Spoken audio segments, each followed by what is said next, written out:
ఈ సంఘటనలో మృతులకు కేంద్ర ప్రభుత్వం ఒక్కొక్కరికి 5 కోట్ల రూపాయలు ఎక్స్గ్రేషియా, క్షత్రగాత్రులకు 2 కోట్ల రూపాయలు ఎక్స్గ్రేషియా ప్రకటించాలని చెప్పేసి నేను ముస్లిం లీగ్ పార్టీగా డిమాండ్ చేస్తున్నాను. ఇంకా మూడో విషయం వచ్చేసి, గతం నుంచి మనం ఈ బీజేపీ ప్రభుత్వం అధికారంలోకి వచ్చిన తర్వాత, ఆర్ఎస్ఎస్ ప్రభుత్వం అధికారంలోకి వచ్చిన తర్వాత నిరంతరంగా ఇలాంటివే ఆర్ఎస్ఎస్ అధికారంలో లేదండి బషీర్ అహ్మద్ గారు. You might be knowing well, RSS ఎప్పుడు కూడా అధికారంలో లేదు. అది కాదు, ఆర్ఎస్ఎస్ కి ఏం సంబంధం లేదు. ఆర్ఎస్ఎస్ ముసుగులో ఉంటుంది, తెర మీద వీళ్ళు ఉంటారనేది అందరికీ తెలిసిందే. మీరు కాసేపు I have every right. Take back your words. You can deny. You can deny. What deny? అంటే మీరు బురద జల్లుతారు, మేము డినై చేయాలా? మీరు బురద జల్లుతారు, డినై చేయాలా? నేను చెప్పిన నా వాదనని మీరు డినై చేసుకోండి, వెనక్కి తీసుకోండి. నేను మీకు చెప్పొచ్చా శర్మ గారు? నేను మీకు చెప్పొచ్చా? వెనక్కి తీసుకోండి. మీరు మాట్లాడబాకండి, మీరు మాట్లాడకూడదు అని మిమ్మల్ని నేను నియంత్రించకూడదు కదా. మీరు ఒక చెప్తున్నా, మీ వాదన మీరు చెప్పండి. గుమ్మడికాయ దొంగ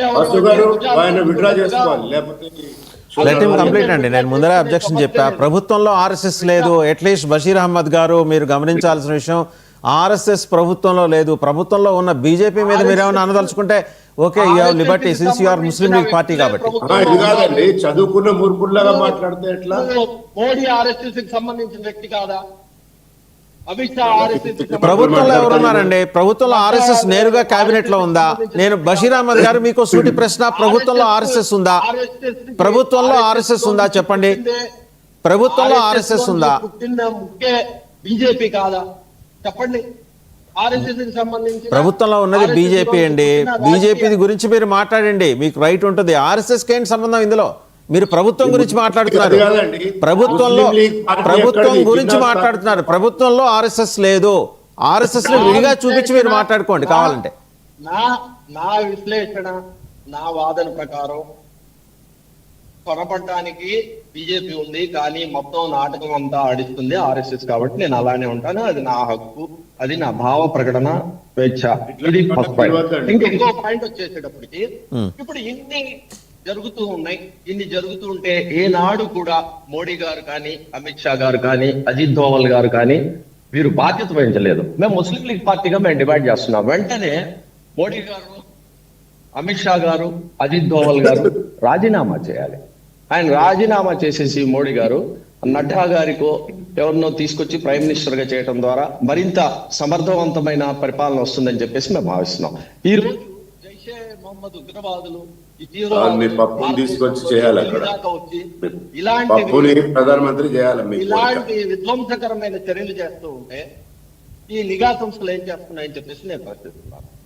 అలానే గతంలో ఏం చెప్పారు? 370 ఆర్టికల్ ని రద్దు చేస్తే, నోట్లను రద్దు చేస్తే భారతదేశంలో పర్టికులర్ గా కాశ్మీర్ లో ఈ ఉగ్రవాద చర్యలు నశించిపోతాయని చెప్పారు కదా. మరి ఏమైందని చెప్పేసి నేను ప్రశ్నిస్తున్నాను.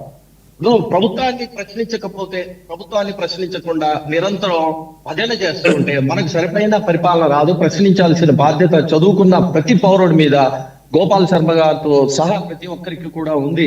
తమ్ముడు తనవాడైన ధర్మం చెప్పమని ప్రశ్నించాల్సిన బాధ్యత ఉంది. ఈ ప్రశ్నించకపోవటమే ఇలాంటి జరుగుతున్నాయి అనే విషయాన్ని నేను చెప్తున్నాను.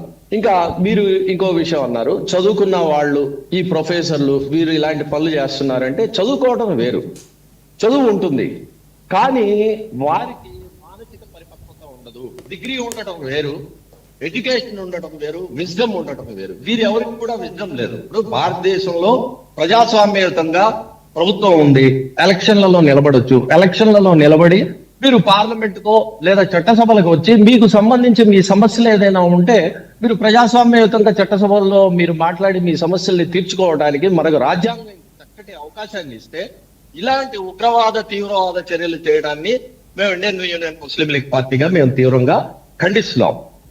అలానే ఈ జైషే మహమ్మద్ ఉగ్రవాదులు, తీవ్రవాదులు ఈనాటికి కూడా ఇలాంటి పనులు చేస్తున్నారంటే మరి కేంద్ర ప్రభుత్వం మొద్దు నిద్రపోతుందా అని చెప్పేసి నేను అడుగుతున్నాను. మీరు ఎందుకు దీన్ని నివారించలేకపోయారు? ఇన్వెస్టిగేషన్ ఏజెన్సీస్ చేసిన 99 ఒక్క నిమిషం బషీర్ గారు, మీరే మాట్లాడదురు, ఇన్వెస్టిగేషన్ ఏజెన్సీస్ ఏం చేయట్లేదనే మాటని మీరైతే ఉపసంహరించుకోవాలి. 99% వాళ్ళు ప్రివెంట్ చేస్తున్నారు.